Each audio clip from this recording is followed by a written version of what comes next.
একবার কৃষ্ণ নামে যত পাপ হরে, জীবের সাধ্য নাই তত পাপ করে।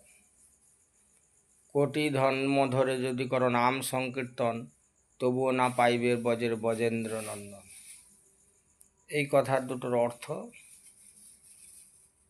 কারণ এখন যা দেখছি যেভাবে রাস্তাঘাটে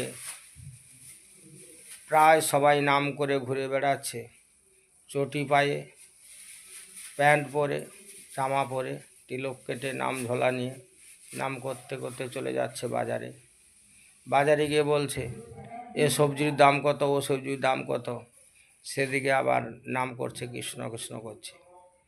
এই রকম যদি কোটি জন্ম করে, তথাপি গোবিন্দের দর্শন পাবে না। আর কায় মনোবাক্যে যদি আমাদের হরিভক্তি বিলাস যা বলছে, হরিভক্তি বিলাসের কথা অনুযায়ী যদি কেউ একবার কায় মনোবাক্যে স্থির চিত্তে বসে নাম করে, তবে একবার কৃষ্ণ নামে তার সমস্ত পাপ ধৌত হয়ে যায়।